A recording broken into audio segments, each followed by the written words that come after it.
Premier joueur que j'ai envie de vous présenter dans cette vidéo de la génération 2007, c'est Diego Aguado, un jeune central qui peut aussi jouer comme étant latéral gauche. Il a seulement 18 ans et il est déjà extrêmement puissant, polyvalent et intelligent. Il paye pas de mine quand tu le regardes, mais chaque intervention sur le terrain montre beaucoup d'agressivité dans le bon sens du terme. Il a un sens de l'anticipation intéressant, très bon dans les duels aériens, très à l'aise techniquement à la relance, capable en plus d'être assez rapide pour aller gagner les duels contre les joueurs les plus impactant évidemment, et en tout cas quelqu'un aujourd'hui qui assure l'équilibre défensif et qui est vu à côté de Joan Martinez comme l'un des deux plus gros talents actuels en défense centrale dans la Fabrica du Real Madrid. Diego Aguado, qui avait des offres de Liga, de Bundesliga par exemple, est annoncé de base comme étant une pierre angulaire du Real Castilla de Arbeloa. C'était mort pour les opportunités, en tout cas extérieures, de venir le récupérer. Alonso l'a même fait monter aujourd'hui à l'entraînement chez les pros, pour pouvoir en tout cas avoir un œil avisé dans le cas où actuellement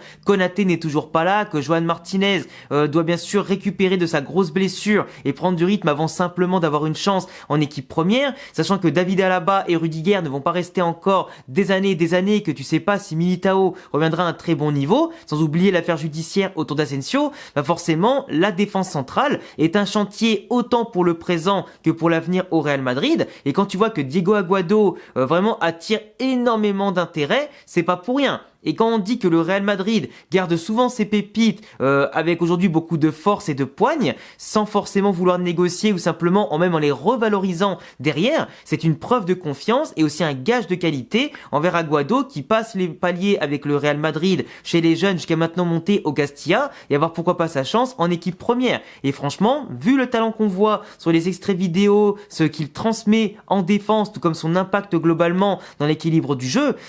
tout porte à croire que ce gamin, si bien sûr il continue de briller avec du temps de jeu et de la confiance, vu Arbeloa et Xabi Alonso, la confiance qu'ils se transmettent aux jeunes tous les deux et le lien qu'il va y avoir entre équipe réserve et équipe première à l'avenir et dans le présent, je suis persuadé que ce gamin peut vraiment aller très loin. Deuxième jeune à présenter, alors j'en avais déjà parlé mais j'en reparle aujourd'hui parce qu'à chaque fois que je le vois jouer, il m'impressionne énormément, c'est Jesus Fortea. Pareil, il joue dans la génération 2007, il a 18 ans, il joue latéral droit, il a encore franchi des paliers pour bien sûr aujourd'hui arriver au Castilla. Il a été énorme chez les Juvenil A de Arbeloa. En Youth League, il avait été énorme aussi, avec de base, on le rappelle, un joueur qui était quand même pressenti pour monter les échelons et remplacer Carvajal à sa blessure. Et je suis persuadé que si on avait mis lui ou Lorenzo Aguado avant que celui-ci parte à Albacete cet été, ils auraient pu avoir leur place, parce qu'au lieu de faire redescendre Valverde et perdre de l'équilibre et de la puissance au milieu de terrain, et au lieu de mettre Vasquez qui se faisait déborder dans tous les sens, faire monter un jeune qui est à son vrai poste, ça aurait pu les faire éclore un peu comme ce que fait le Barça avec les jeunes de la Masia. Sauf qu'au Real, et Ancelotti surtout, a été très frileux, et aujourd'hui, Jesus Fortea franchit les paliers petit à petit comme n'importe quel jeune de son âge, sans brûler les étapes, et montre de la détermination, une vitesse importante, une intelligence de jeu, une qualité technique, autant sur les dribbles, pour après ensuite déborder, sa qualité de centre aussi qui est énorme, avec une vitesse et surtout un bon placement défensif pour en tout cas revenir et faire les efforts dans le cas où il perd le ballon, même s'il doit encore progresser quand même dans certains secteurs de jeu au niveau défensif, mais offensivement dans ses projections, son apport qu'il est capable d'avoir dans le jeu, c'est absolument intéressant. Et même dans les 1 contre 1 de base, il est pas très facile à passer, tu vois. Donc en plus d'être un bon dribbleur de base, il se fait pas forcément passer, mais par contre en montant, il va laisser les espaces dans son dos qui devront bien sûr être compensés souvent par le central ou pourquoi pas un milieu de terrain qui vient le couvrir. Mais au Real Madrid, on a l'habitude de jouer avec des latéraux très offensifs, et je pense qu'en équipe première, que ce soit maintenant ou plus tard, quand Carvajal, imaginons, partira d'ici une année ou deux, on sait pas vraiment, tu vois, Fortea pourra vraiment prendre sa place, jouer son poste avec Alexander Arnold, et en grandissant avec cette confiance et en étoffant aussi son jeu et ses qualités, avec les bons conseils d'Alonso et Arbeloa, je suis persuadé que lui aussi peut déjà être une solution viable, sans devoir repasser à la caisse pour un nouveau latéral droit ou piston droit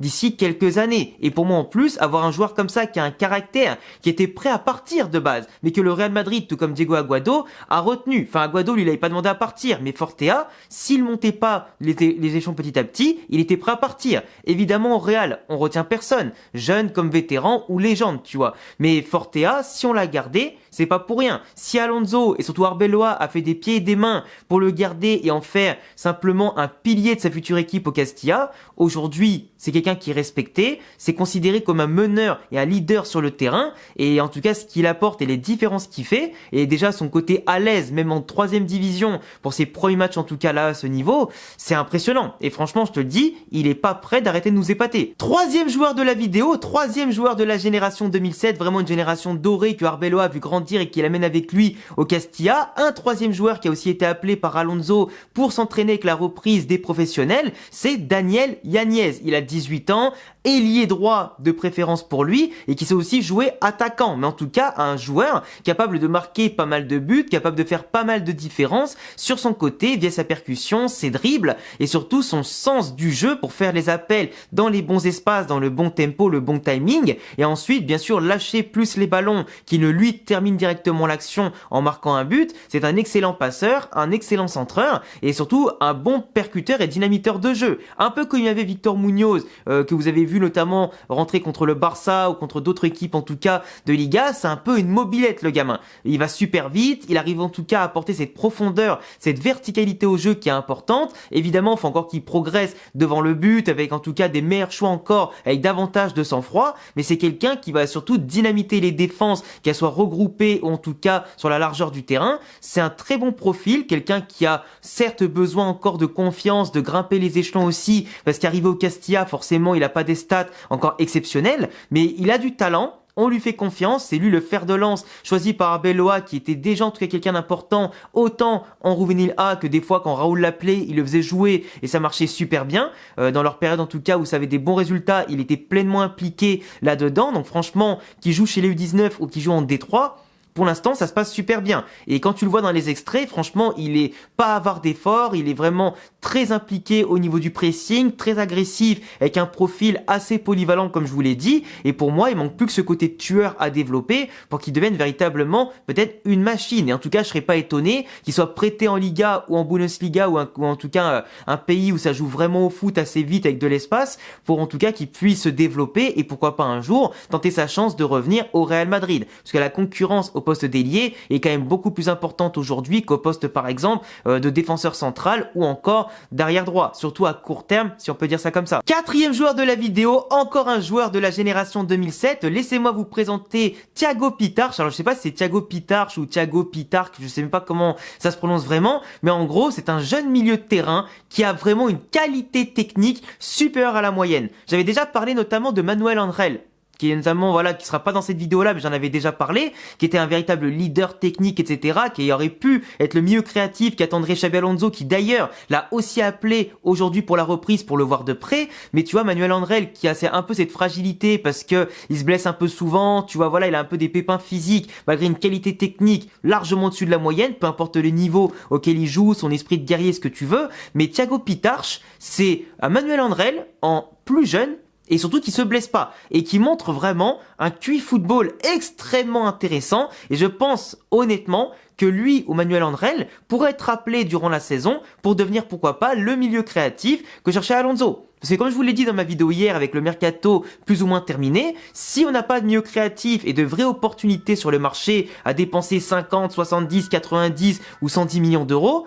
et ben peut-être que finalement le destin fera bien les choses et qu'à l'instar de Gonzalo Garcia en numéro 9, qui devrait d'ailleurs au passage récupérer le numéro 9 devant Hendrick et après que Mbappé ait pris le 10, bah pour moi peut-être que tu as d'autres jeunes qui vont émerger. Tout comme les Joan Martinez peuvent émerger, les Diego Aguado, les Fortes, ce que tu veux, et ben peut-être que Thiago Pitarch ou Manuel Angel vont pouvoir jouer. Et comme je te l'ai dit, Thiago Pitarch est quelqu'un qui a vraiment ce sens pour dicter le tempo du jeu, pour toujours avoir ce premier contrôle, cette première touche orientée, en tout cas dans le bon sens, qui va faire la différence dès sa première touche de balle. Et c'est à ça qu'on voit en tout cas la marque des grands. Quelqu'un qui perd très peu de ballons, qui va mettre le rythme lent ou l'accélérer quand il le faut, déclencher autant qu'il va suivre les occasions pour pourquoi pas en plus être à la passe décisive. Forcément, c'est encore un jeune joueur, il doit progresser par exemple, peut-être physiquement, et encore que même physiquement, les efforts, il est capable de jouer 90 minutes, même face à un niveau qu'il découvre à peine en 3e division. Il a enchaîné 2 fois 90 minutes et c'est le seul